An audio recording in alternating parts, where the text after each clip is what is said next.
seconds. This is Jordan Belfort. He's only 26. He made his way to the top of Wall Street. Thousands of dollars a minute, not a day. And he was winning. Luxury cars, yacht parties, private jets. But what is really striking about this story, he's not here. What set him apart was his knack for finding loopholes in the system. He was building his empire while selling people the dream of riches, not stocks, inflating hopes. And when that bubble of hope bursts, nothing is left but shattered lives. There's nothing left. Stratton Oakmont. The name may not sound familiar, but this company is, in fact, not an investment firm, but a staged illusion. And the director of this illusion, Jordan Belfort himself. But is it just a story of the past, or is it still on stage? First of all, let's get to know the Wolf of Wall Street. Who is this man? Jordan Belfort, a figure whose name is etched in the history of finance. Some call him a genius, while others call him a cold-blooded manipulator. When he entered the stock market at the end of the 1980s, he was still in his 20s. But in a short time, he announced his name not only with his financial intelligence, but with the system he established. And this system, it earned him the title of the Wolf of Wall Street. The company Jordan Belfort created, Stratton Oakmont, looked like an investment bank. Stylish offices, expensive suits, professional conversations on the phone. But this is only from the outside. It was the visible face. Inside, there was literally a vending machine running. Hundreds of sales. His representative was on the phone at 8 a.m. and constantly looking for investors. To them, they were selling dreams. He promises big returns, exaggerates shares, takes companies to the skies they were taking it off. But in fact, this is a classic manipulation called pump and dump. It was his system. Jordan first collected low-priced shares, then created an artificial demand with his sales team. When the shares rose, he was making a big profit by selling from the inside. However, investors, he was left with worthless papers in his hands. Soon he was earning $1 million a week. Luxury parties, yachts, private jets, Ferraris. His life was like a movie. And as a matter of fact, this story has really been turned into a movie. Directed by Martin Scorsese, starring Leonardo DiCaprio, The Wolf of Wall. The movie The Wolf of Wall Street introduced his life to the whole world. But Belfort's story is not a success story. He is the one who lost thousands of people's money. He was the architect of a massive financial lie. So let's come to the most critical question. How did the system let this happen?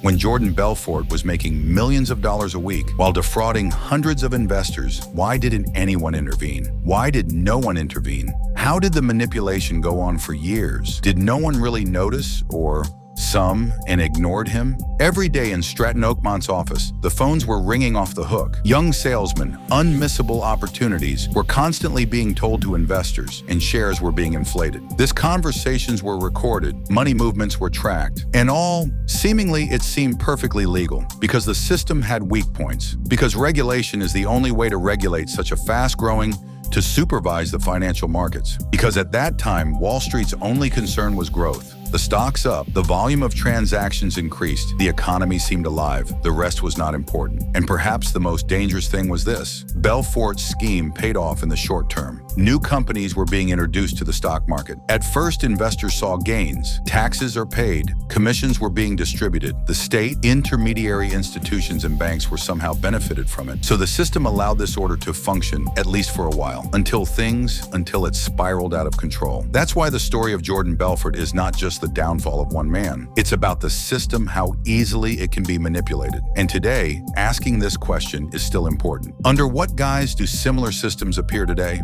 If you wanted to invest in the 1980s, you first had to have a good telephone line. Because at that time, the world of investing at the time was pure telephone theater. There was no internet, no instant data. The information either comes from newspapers or is provided to you by a trusted brokerage representative, was transmitted. Like today, with a few clicks, you can see company reports, track analytics, use social media. It was impossible to scan the comments. You were walking with your eyes closed. Whoever you believed, you would act according to his guidance. Brokerage houses used to make money on the number of transactions they made, not on the investor's earnings. How many the more shares you bought and sold, the more commission they earned. So they would encourage you to convince them, if necessary, by hiding risks, polishing and selling hollow shares. One morning the phone would ring and the voice on the phone would say, "We have inside information." And that information would tell you as if they were special. The same words would be read to hundreds of people. A small investment, you do it. The share goes up a bit. The salesman says, "I told you so." Trust grows. And then the bigger investment is made. But it was a stage for a play. Brokerage houses sell dreams.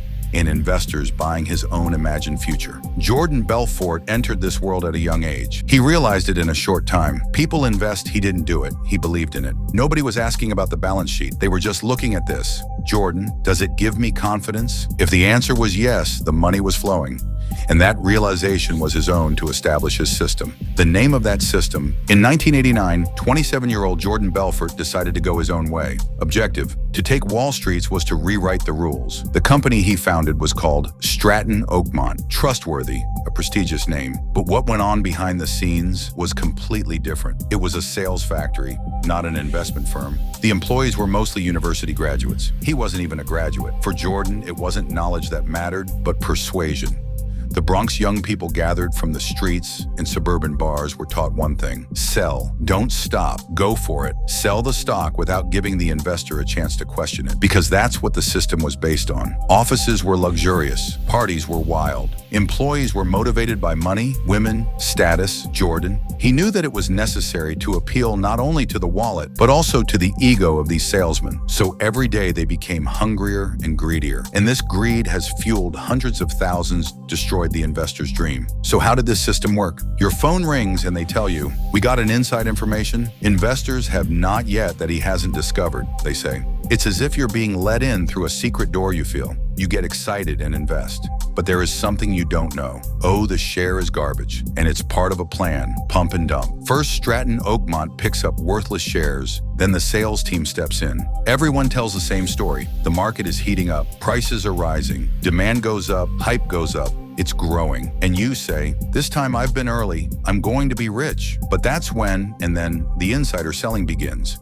Those who inflated the stock take their profits and leave. And those who stayed behind, and he's left with falling stocks. The stock collapses. You're waiting for it to recover, but it doesn't. There is no real value, just an illusion. Jordan implemented this plan over and over again. Every time it's the same story. A few people get rich, thousands lost. This fraud was skillfully camouflaged. Pre-IPO shares, only for the chosen ones. Everything was official. Contracts, logos, presentations, but the bottom was empty. And here's the real problem that confuses me. Stratton Oakmont is closed. Jordan Belfort is on trial. But could the same plans still be going on today? Social media, forums, impressive videos? Could it be that the same promises, the same traps are appearing with different masks on any issue? Are you selling your dreams of creating a corporate look and feel, just like Stratton Oakmont, without the knowledge? Come and see Stratton Oakmont's. I just mentioned Stratton Oakmont's biggest weapon, and you know what it was? Are you? Reassurance. The offices were elegant, the phones were ringing all the time, the employees were in suits. Everything resembled a corporate firm, but this was just a decoration. The real look, where on Wall Street too, was the goal. Most of the companies that went public were either under Jordan's control or directly linked to his circle. Owned. So first a company would be founded, the shares would be picked up cheaply,